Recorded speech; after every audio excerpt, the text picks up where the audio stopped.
기도하겠습니다. 주님 감사합니다. 주님을 예배하고 주님을 찬양하는 이 귀한 특권을 허락하여 주시고 하나님의 생명과 하나님의 건강함을 가지고 이렇게 주님 앞에 나옵니다. 주님 우리 예배의 왕 되시고 주인 되어 주시옵소서. 주님의 그 다스리심 가운데에 그 손으로 만져주신 것 가운데 우리 안에 회복이 일어나고 잃어버렸던 하나님의 사랑을 되찾는 시간 되게 해 주시옵소서. 이 시간을 주님께 올려두며 예수님의 이름으로 기도합니다. 아멘. 다 같이 찬양하겠습니다. 생수의 왕님에게서 은혜 찬양하겠습니다.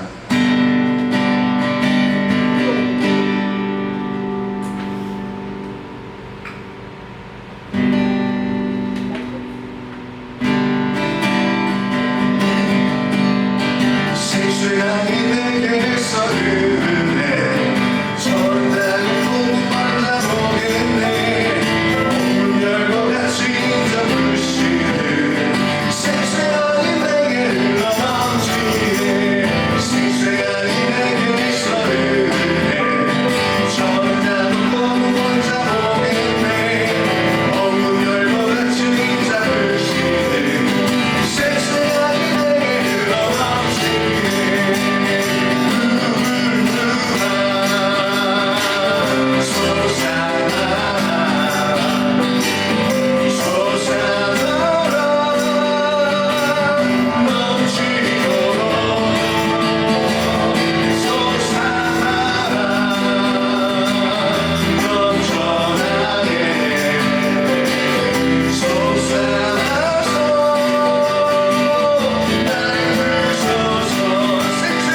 사랑이 참으로 넘치는 인생이 되게 하여 주시옵소서. 예수의 사랑이 우리의 삶을 높게 하여 주시고 우리의 가슴을 높게 하여 주시며 우리의 자녀들에게 높게 하여 주시고 이 대한민국을 덮어주시는 예수의 사랑으로 큰 파도가 일어나 이 대한민국을 덮어주시옵소서. 아파하고 쓰러져 있고 낙망하고 좌절해 있는 하나님의 사람들에게 하나님의 백성들에게 이 민족에 하나님의 은혜의 강물과 은혜의 파도가 일어나게 하여 주시옵소서. 부어주시옵소서라고 간절히 기도하겠습니다. 주님 이 놀라운 하나님의 은혜의 강물과 은혜의 파도를 부어주시옵소서. 주님 좌절과 아픔과 실패와 모든 인고와 갇혀있는 것과 주님 저는 없는 것 가운데서 은혜의 강물로 말미암아 은혜의 파도의 마음으로 말미암아 다시 일어나고 다시 걷고 다시 누르는 대한민국 되게 하여 주시옵소서. 이 민족의 구주이 되시고 하나님의 거룩한 경물을 아버지 덮어주시고 새로운 보호의 때가 일어나게 하여 주시옵소서. 새로운 날들이 일어나게 하여 주시옵소서. 주님 우리의 메마른 것 가운데 우리의 목마른 가운데 우물물이 솟아나게 하여 주시옵소서. 우물물을 솟아나고 있으나 각가정마다 예수의 이름으로 우물물을 쏟아나오리지어다. 모든 목마른 예수의 이름으로 우물물이 터져나오므로 말미암아서 풍족한 은혜와 풍족한 삶을 주께로부터 받으시오다.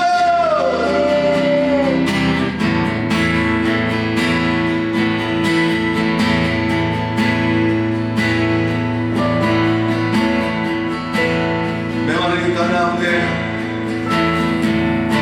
하나님의 눈이 덮어주심으로 말미암아 죽어가고 있는 것 사망 가운데서 걸어가고 있는 이 땅의 백성들을 긍휼히 여겨주시고 우리의 기도하는 마음으로 찬양하겠습니다.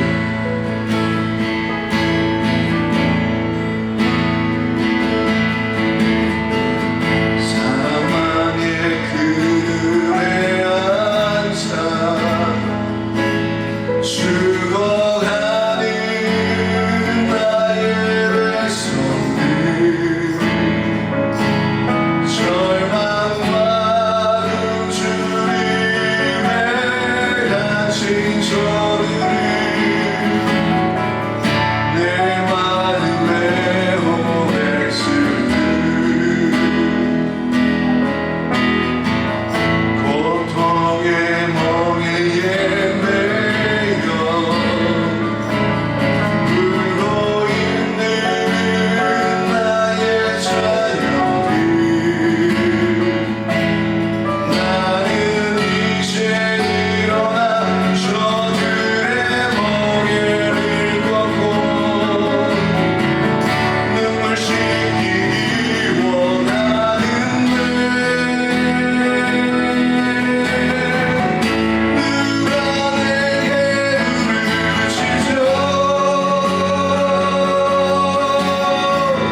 아이고 감옥으로 타들어가고 있는 이 대한민국을 긍휼히 여겨주시옵소서. 주님, 우리의 부르짖음에 응답하여 주시고 이 땅을 향하신 하나님의 마음과 사랑이 성령의 이름과 같이 하나님의 용서하심과 긍휼하심과 자비로우심으로 이 땅이 다시 돌이키고 주님 품 안에 다시 안길 수 있는 대한민국 되게 하여 주시옵소서. 우리의 교회가, 우리의 가정이, 각 개인의 삶이 여호와 하나님을 두려워함으로 주를 경외함으로 하나님의 은혜와 사랑을 구하며 주님 앞에 엎드려지는 겸손한 삶과 교회와 가정 되게 하여 주시옵소서. 주님을 찬송하고 경배하며 예수님의 이름으로 찬양과 기도 올려드립니다. 아멘.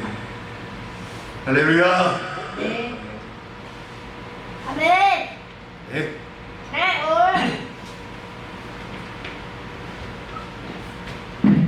아니, 해야 돼. 함께 말씀 읽겠습니다. 전도서 1장 1절에서 10절의 말씀입니다.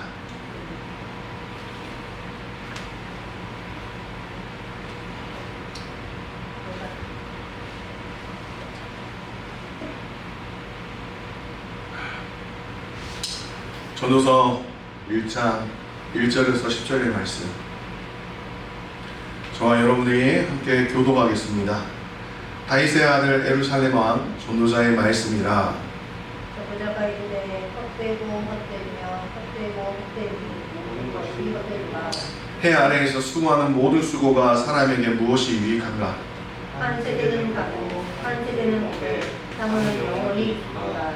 해는 뜨고 해는 지되 그 떴던 곳으로 빨리 돌아가고 바람은 남으로 불다가 북으로 돌아가며 이리 불며 저리 돌아 바람은 그 불던 곳으로 돌아가고 모든 강물은 다 바다로 흐르되 바다를 채우지 못하며 강물은 어느 곳으로 흐르든지 그리로 연하여 흐르느니라.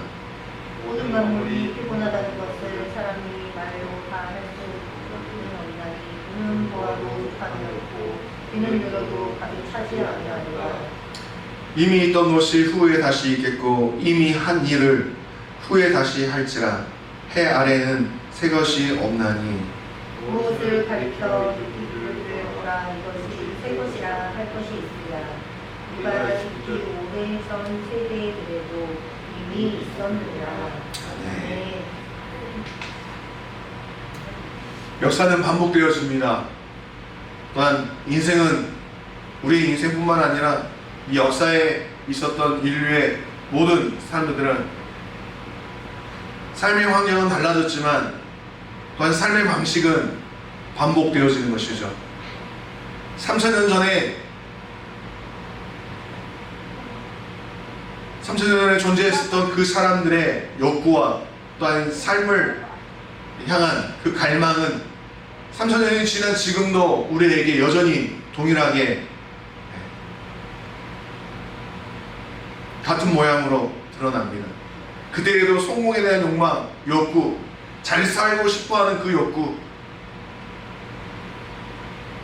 더 높은 자리에 올라가고 싶어하는 그러한 욕구,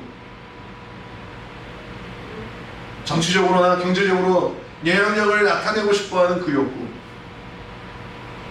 사랑받기로 원하는 욕구, 지금도 여전히 우리 안에 그러한 욕구들로 가득 차 있습니다. 이전에 있었던 것이 지금도 있고 지금에 있는 것이 또한 흘러가 미래에 있게 될 것입니다. 삶의 방식이나 생활의 패턴들은 달라졌겠지만 이 욕구 안에서 움직이는 이 욕망은 여전히 계속 이전의 세대나 지금의 세대나 여전히 똑같이 흘러가고 있는 겁니다. 욕망이 나쁜 것이 아닙니다. 아니, 욕구는 나쁜 것이 아닙니다. 욕망이 문제인 것입니다. 잘 살고 싶은 욕구, 잘 되고 싶은 욕구, 성공하고 싶은 욕구, 그 욕구가 왜 잘못됐습니까? 그것을 죄라고 이야기할 수 있겠습니까? 과거에 우리의 한국교회는 욕구를 굉장히 망측스럽게 생각했습니다. 십자가에 달려서 죽으신 예수 그리스도를 이야기하면서 우리가 가지고 있는 잘 살고 싶어하는 그 욕구에 대해서 부인하게끔 만들었습니다. 그것이 죄라고 이야기했습니다. 하지만 그 욕구는 하나님께서 주신 가장 인간에게 합당한 것이고 또한 평범한 것입니다. 그런데 그 욕구가 욕망이 되어서 그 욕망이 탐욕이 되고 죄를 범하게 될 때 그것이 하나님 보시기에 선하지 않은 죄라는 것입니다. 여러분, 이 반복되어지는 인간의 욕구의 역사들, 단면성의 하나의 예를 좀 보고 싶습니다. 우리 대한민국이 지금 흘러가고 있는 이 모습들을 보면서 특별히 교육계에 대한 안타까운 마음이 있습니다. 서희초 선생님의 가슴 아픈 이야기들, 그 이야기를 보면서 제가 여러분들과 함께 나눠야 될 말씀은 무엇일까? 그것이 남의 일인가? 그렇지 않죠. 우리 아이들의 일인 것입니다. 교육계, 이 교육계를 바꿀 수 있는 그 희망의 불씨는 무엇인지를 고민했습니다. 그걸 고민하면서 보았던 것이 바로 우리가 왜 그렇게 교육에 대한 열망이 다른 어떤 나라들보다 더 높은지 이걸 찾는 시간들을 가졌습니다. 하나의 우리 역사 가운데에서 영어 공부를 그렇게 붐이 일어났었던 사건이 있었습니다. 1882년 이 고종 황제는 미국과 조미 통상 조약을 맺습니다. 근데 문제가 생겼습니다. 어떤 문제냐면 미국과 조약을 맺어야 되는데 영어를 할 수 있는 사람이 조선 땅에는 없었습니다. 그래서 고종이 소통했던 것은 바로 청나라의 통역관을 불러오는 것입니다. 청나라의 외교관과 또한 통역관을 불러다가 2명을 앉혀놓고 우리 조선에서 또 외교부 소속의 관리들을 2명 데려다 놨습니다. 근데 이 관리들이 정말 안타까운 건 역사적인 자료를 보면 청나라 중국말도 못했대요. 중국말도 알아듣지 못했어요. 영어도 안 되고 중국말도 안 되고. 그러니까 어떻게 했냐면 청나라의 번역관이 미국의 이야기를 듣고 이것을 한자로 씁니다. 한자를 읽을 수 있잖아요. 그래서 이걸 보여주면 한국은 이게 정확하게 어떤 뜻인지 모르지만 이게 그런갑다 하고 그냥 예스를 해버립니다. 그러면 이 청나라가 통역을 할 때 이 청나라가 청나라의 신청, 그러니까 청나라의 유리한 이야기들을 이렇게 덧붙여서 미국과 대화를 했습니다. 그걸 보고 있던 미국 외교관들이 이건 도저히 안 된다. 이거 가지고는 이게 조약을 맺을 수 없다. 한국 너희가 영어를 배우고 난 다음에 4년 후에 다시 우리가 이 수교를 정상적으로 맺자 하고 그렇게 헤어졌습니다.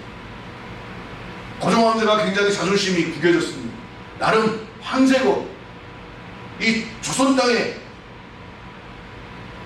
영어를 할 줄 아는 사람이 없어가지고 수교를 제대로 못 맺는다는 것에 대한 안타까움과 자존심이 상해가지고 그때 영어 학원을 만들었습니다. 우리 말로는 학원이겠지만 그때 당시에 이제 학원을 만들면 어떤 거였냐면 육영공원이라는 곳을 만들었습니다. 영재를 육성한다. 어떤 영재입니까? 영어요. 그러면서 많은 사람들이 생소한 영어를 배우게 되었습니다. 근데 그때쯤에 어떤 일이 있었냐면 부산에 우리 알렌 선교사님이 계셨어요. 거기에 누가 있었냐면 이제 알렌 선교사님이 이제 들어오셔가지고 이제 선교를 하면서 몸종이 필요하잖아요. 그때 당시에 노비 출신이었던 이하영이라는 소년이 있었습니다. 그 소년은 어떤 소년이었냐면 찹쌀떡을 팔던 소년이었어요. 그러니까 사람들이 알아주지도 않고 그냥 노비의 자식으로 그렇게 살아갔습니다. 근데 알렌 선교사님이 이하영을 만나서 이하영이가 똘똘해 보였나 봐요. 이 친구를 자신의 몸종으로 데리고 다닙니다. 그러면서 자연스럽게 뭘 배웠겠습니까? 영어를 배운 거죠. 언어미 1대1 영어를 배운 겁니다. 이하영이가 이렇게 영어를 잘했어요. 그러다가 알렌 선교사가 고종황제의 주치의가 됩니다. 그러면서 이 주치의가 되면 궁으로 들어가야 되잖아요. 근데 알렌 선교사를 토역해 줄 만한 사람이 없었어요. 그래서 알렌 선교사가 이렇게 이야기하죠. 내 몸종이 이 하영이가 영어 잘한다, 통역 잘한다. 근데 궁에는 노비 출신은 들어갈 수가 없습니다. 그래서 고종황제가 혁신의 일을 일으키죠. 노비였던 이 하영에게 벼슬을 줍니다. 관직을 줍니다. 그리고 이하영이가 궁으로 들어가죠. 근데 이 일이 조선 사회에 굉장한 큰 이슈가 됐어요. 노비가 간직을 얻었다, 벼슬을 얻었다. 뭐 때문에? 영어 때문에. 그때부터 이 조선 땅의 모든 사람들은 영어에 열망이 있습니다. 영어를 배우려고 엄청난 노력했습니다. 여기 제물포가 있었어요. 거기가 이제 통관소가 있었는데 배가 들어오면 통관을 해야 되잖아요. 이 통관에서 이제 일반 조선 사람들보다 월급을 3배, 4배 받을 수 있는 사람들이 있었어요. 어떤 거냐면 똑같이 일을 하더라도 영어 한자라도 아는 사람, 알파벳을 알고 있는 사람, 헬로우를 할 수 있는 사람, 그 사람이 일반 사람들보다 돈을 4배, 5배씩 더 받았습니다. 엄청난 거죠. 그러니 사람들이 영어에 그렇게 집착할 수밖에 없었죠. 그런데 여러분, 이하영이라는 그 찹쌀떡 팔던 그 소년이 나중에는 어떻게 되지 아십니까? 영어 하나 잘해가지고 서당을 다닌 것도 아닙니다. 어디 고등학교로 다닌 것도 아닙니다. 이 사람이 나중에는 법무부 장관이 됩니다. 네? 근데 법무부 장관이 되어가지고 이 사람이 정말 안타까운 것은 을사늑약 때 이완용 옆에서 이완용이 사인아웃을 때 그 옆에 서 있었던 매국노가 되었다는 거죠. 나중에는 외교부 장관까지 합니다. 안타깝습니다. 이 조선시대 때 얼마나 많은 사람들이 영어에 이것이 성공의 동화줄이다라고 생각했겠습니까? 이것만 알면 인생 핀다라고 생각했을 겁니다.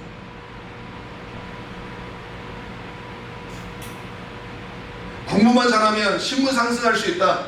영어만 잘하면 나도 하층에서 위층으로 올라갈 수 있다. 그때나 지금이나 똑같지 않습니까? 이전에 있었던 것이 지금도 있는 것입니다. 사랑하는 여러분, 우리 대한민국이 우리 국민들이 1년에 영어에 쓰는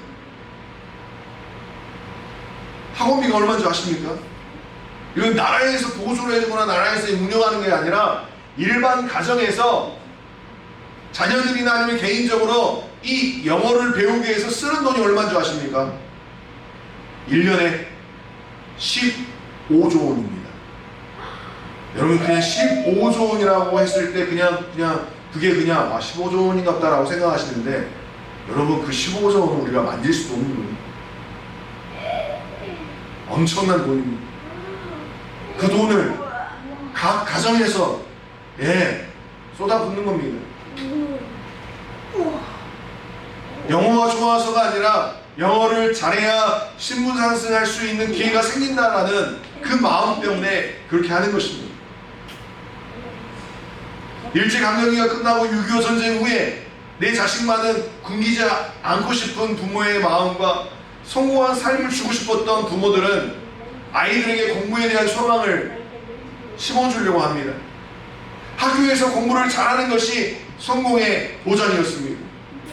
그래서 공부가 좋아서 하는 것이 아니라 생존과 성공을 위한 목적과 목표가 되었던 것입니다. 한국지 같은 환경에서 자신의 자신을 성공시켜줄 수 있는 사람이 누구라고 생각했겠습니까? 학교 선생님입니다. 학교 선생님 말씀만 잘 듣고 공부 열심히 하면 성공하는 인생이 열린다라고 생각했습니다. 성공의 동아줄이 바로 선생님이었습니다. 조선시대 말기에는 영어가 성공의 동아줄이었고 60년대, 70년대, 80년대까지는 학교의 선생님이었습니다. 그때 선생님을 우리는 존경했습니다. 스승은 하늘이라고 여겼습니다. 왜입니까? 그때 당시 우리 학부모들 선생님만큼 공부한 사람이 없었습니다. 그러니 당신보다 더 많이 배우고 또 그 말씀을 잘 배워서 공부를 열심히 하면 나중에 성공할 수 있다라는 그런 생각 때문에 그렇게 선생님을 향한 존경심이 넘쳤던 것입니다. 그리고 지금은 무엇으로 바뀌었을까요? 지금은 학원입니다. 그 전까지는 선생님을 대체할 만한 대상이 없었는데 지금은 학원이 대체 대상이 되었습니다. 여러분, 대치동에 유치원생들을 위한 학원이 있습니다. 근데 이 학원을 들어가려면 테스트를 받아야 되고 또 이 학원에 들어가려면 줄을 섰는데 이게 3년 정도에 기다려야 되는 줄을 섰다고 합니다. 비용도 엄청나게 비쌉니다. 근데 여기서 뭐를 하는 줄 아십니까? 성적 관리를 해준다고 합니다. 근데 이 성적 관리를 무엇을 위한 성적 관리냐? 의대 진학을 위한 성적 관리라고 이야기합니다. 유치원에 다니는 아이들 때부터 성적 관리를 하는데 이게 의대 진학을 위해서 이렇게 준비한다는 겁니다. 이들에게 있어서 뭡니까? 신분 상승에 대한 욕망입니다. 그 꿈을 이루어주는 곳이 과거에는 학교였는데 지금은 학원이 되어버렸습니다. 이것은 우리 민족의 비극입니다. 이 비극의 가장 큰 원인은 교육 철학의 부재입니다. 철학이 없으니까 생각이 없습니다.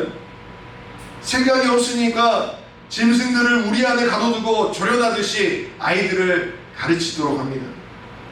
그러한 조련에 길들여진 세대가 그게 최상의 교육이라고 생각하고 그 다음 세대들을 생각 없이 그렇게 몰아넣는 것입니다. 세대를 거쳐서 반복되는 부재의 악순환의 고리를 어떻게 하면 끊을 수 있을까요? 그것은 생각하는 교육이고 생각이 더 확장되어져서 남이 보지 못한 것, 남이 생각하지 못한 것들을 만들어낼 수 있는 창의적인 사고, 창의적인 행동, 이것이 필요한 것입니다. 오늘 성경은 이전에 전도자가 이르되 헛되고 헛되며 헛되고 헛되니 모든 것이 헛되도다 라고 말씀하십니다. 이미 있던 것이 후에 다시 있겠고 이미 한 일을 후에 다시 할지라 해 아래 새 것이 없다라고 이야기합니다.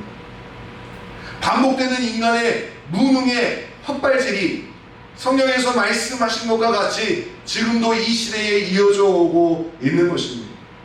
그래서 성경을 말합니다. 14절에 내가 해 아래에서 행한 모든 일을 보았노라. 보라 다 헛되어 바람을 잡으려는 것이다. 여러분, 바람을 잡을 수 있습니까? 이 바람 손끝에서 느낄 수 있지만 이건 잡을 수가 없습니다. 만약에 잡더라도 이 잡아서 뭐 하겠습니까? 어디다 쓰겠습니까? 우리는 성공이라는 바람, 더 높은 자리에 올라가고 싶어하는 그 바람, 하지만 그 자리에 올라가더라도 많은 사람들이 거기에 만족할 수가 없습니다. 계속해서 이것은 하나의 올라갈 스텝일 뿐이지 더 높은 자리에 내가 올라가야 된다는 그런 생각에 빠진 것입니다. 자신의 몸을 혹사시키고 주변에 있는 사람들을 혹사시키는 것입니다. 모두가 죽는 것입니다. 전도서 4장 6절에 두 손에 가득하고 수고하며 바람을 잡는 것보다 한 손에만 가득하고 평온함이 더 나으니 두 손으로 수고하며 그 바람을 잡으려고 애쓰는 것보다도 그냥 한 손에 적당히 잡고 마음의 평화를 얻는 것이 바람직하다. 사람들이 그렇게 쫓아가는 성공과 돈과 명예가 바람과 같은 것이고 그것을 갖기 위해 수고하고 전전긍긍하는 것보다 평온한 가운데에서 지금을 사는 것이 좋은 것이고 하나님이 주신 선물을 누리는 삶이라고 말씀하시는 것입니다. 아멘. 전도서 3장 12절과 13절에 사람들이 사는 동안에 기뻐하며 선을 행하는 것보다 더 나은 것이 없다. 사람마다 먹고 마시는 것과 수고함으로 낙을 누리는 것이 하나님의 선물이다 라고 이야기합니다. 하나님의 선물을 원하지 않습니까? 하나님의 선물을 받기를 바라지 않습니까? 그것이 뭐라고 이야기합니까? 지금 우리가 먹고 마시고 즐기는 것, 행복감을 느끼는 것, 그것이 하나님의 선물이라고 이야기하는 것입니다.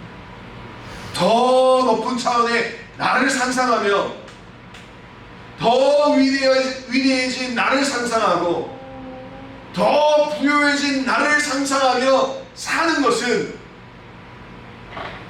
하나의 기대감일 뿐이지 지금 현실과는 전혀 맞지 않는 나를 더 탐욕적으로 만드는 일일 뿐인 것입니다. 그것이 나여야 된다. 그거 없이는 행복해질 수 없다라고 생각하는 그 사고가 곧 하나님을 반대해서 걸어가는 것과 같은 것입니다.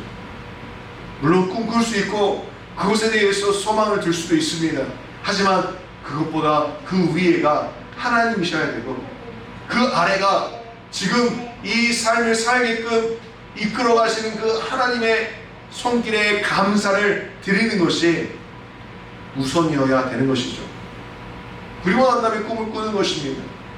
하나님 아래서 꿈을 꿔야 그 꿈이 이루어지기도 하고 그 꿈을 꿔도 내 마음 가운데 조급함이나 어려움이 없는데 하나님 아래 있지 않고 하나님보다 그 욕망과 그 탐욕이 그 위에 있다면 그것은 내 인생을 갉아먹는 괴로움이 될 것입니다. 우리 민족이 성경적 인생 철학과 교육 철학을 배워야 하는데 또한 그것을 가르쳐야 했는데 그것을 배우지 못하고 이렇게 지나오다 보니까 그것을 세뇌가 다습하고 또 그것을 반복해져서 지금의 이 어려운 가운데 봉착하게 된 것입니다. 교육계뿐만 아니라 가정의 문제와 사회 문제가 이렇게 일어나는 것입니다. 무엇을 배우는가? 무엇을 보는가? 그 보는 것을 어떻게 해석해야 되는가? 이걸 우리가 철학적인 관점에서 성경적 가치관을 가지고 바라봤어야 되는데 전혀 그것이 없이 무조건 공부해서 성공해야 된다. 무조건 잘 살아야 된다. 짐승들처럼 우르르 몰려가고 물고 뜯고 누군가를 아프게 하고 괴롭히고 이것으로 돈만 얻으면 된다. 그러한 사고관이 지금의 이 대한민국을 만든 것입니다. 여러분, 사실 당신이 무슨 차를 타고 있습니까? 라고 물어본다는 것은 당신의 등급은 어떤 등급입니까? 라고 묻는 것과 같은 것입니다. 어디 아파트에서 사세요? 라고 물어본다는 것은 당신의 그 아파트의 브랜드가 바로 당신의 등급입니다 라고 말하는 것과 같은 것입니다. 몇 평이세요? 그것은 당신의 삶의 규모가 얼마만큼 넓은지, 또한 그 평수에만큼 당신의 존귀함도 동일하다는 것입니다. 저는 140평에 살고 있습니다. 여러분 몇 평에 살고 계십니까? 130평입니다. 140분 너무 크잖아. 집에 수영장도 있습니다. 집에 정원도 있습니다. 저희 집 브랜드는 송화 브랜드. 엄청난 아니라고. 아니야. 언약이야. 언약 브랜드. 라온 브랜드야. 그래요. 그래서 이 민족의 어른이나 아이들이나 우울증과 자살률이 그 어떤 나라들보다 더 높은 것입니다. 짐승들처럼 몰아가다가 깨닫는 것이죠. 아니, 생각을 하게 되는 겁니다. 묻는 것입니다. 내 인생은 뭔가? 나는 누구인가? 나는 왜 이렇게 사는가? 그런데 답을 얻을 수가 없어서 그렇게 죽어가는 것입니다. 전도서 5장 10절과 전도서 6장 6절을 읽고 마무리 짓도록 하겠습니다. 5장 10절은 이렇게 말씀하십니다. 은을 사랑하는 자는 은으로 만족하지 못하고 후교를 사랑하는 자는 소득으로 만족하지 아니하노라. 보세요. 은으로 만족하지 못한대요. 그 소득으로 만족할 수 없다고 생각한다. 6장 6절에 그가 비록 1000년의 갑절을 산다 할지라도 2000년을 인생을 산다 할지라도 행복을 보지 못하면 이게 무슨 소용이 있겠습니까? 사랑하는 여러분, 굉장히 이 땅을 바라보면 상심이 큽니다. 이게 나라냐? 각자 도생의 삶을 살아야 하는 상황 가운데 내몰린 것 같습니다. 하지만 우리가 그 폭풍 가운데서도 평안할 수 있는 이유는 우리는 해 아래 존재하는 인간인 것을 알고 해 위에 존재하시는 우리 하나님을 소망하기 때문에 우리 안에 폭풍우가 몰아치는 그 상황에서도 소망이 있는 것입니다. 하지만 세상에는 그것을 알지 못하는 사람들이 너무나 많고 그것이 힘이 되어주고 그 진리가 사람들에게 용기를 주고 살 소망을 가져다주는 진리임에도 불구하고 전하는 자가 없어서 듣지 못하고 알려주는 자가 없어서 그들의 하나님을 아는 지식이 없어지는 것입니다. 사랑하는 여러분, 하나님을 소망하십시오. 하나님을 소망하는 것이 우리 인생의 가장 큰 가치인 것입니다. 내가 몇 평, 내가 어떤 브랜드, 내가 어떤 사람인지가 중요한 게 아니라 나는 하나님 안에서 어떠한 존재로 하나님 안에서 예배자로서 살아가는 것, 그것이 우리의 강한 프라이드가 되길 소망합니다. 기도하겠습니다. 주님 감사합니다. 진리의 말씀, 생명의 말씀, 우리 살리는 말씀을 주셔서 감사하고 오늘 우리가 나눴었던 이 말씀이 우리의 사랑하는 성도들의 마음 가운데 뿌리가 박히고 터가 굳어져서 세상의 소망이 아닌 하나님을 향한 소망으로, 세상에 대한 기대와 가치가 아닌 하나님을 향한 기대와 가치로 바뀌어줄 수 있는 우리들의 삶이 되게 해주시옵소서. 그래서 헛되고 헛된 인생의 되돌림이 아닌 하나님의 비전으로, 하나님의 꿈으로 남이 살아보지 않은, 과거의 세대에서도 살아보지 않은 희망차고 기쁨의 삶을 주도적인 삶으로 살아갈 수 있는 사랑하는 성도들 되게 하여 주시옵소서. 주님께 나올 때 하나님 앞에 예물을 드리는 성도들의 그 성길 가운데 주님 복을 주시고, 복을 주시되 가득 부어 주시고, 또한 하나님께 드려지는 그 믿음의 삶이 30배, 60배, 100배의 축복으로 짚어지게 해주시며, 나가도 복을 받고 들어와도 복을 받는 하나님의 아름다운 인생 되게 해주시옵소서. 오늘의 예배를 주님께 올려드릴 수 있음에 감사를 드리며 예수님의 이름으로 기도합니다. 아멘. 이제는 우리 주 예수 그리스도의 은혜와 하나님 아버지의 무한하신 사랑과 성령님의 감화 감동 내주를 통하시니 하나님을 소망하고 헛된 인생의 삶에 우리의 시간을 허비하지 않고 하나님만 바라보며 달려가기를 소망하는 사랑하는 성도들 머리 지금으로부터 영원토록 함께 있을지어다. 아멘.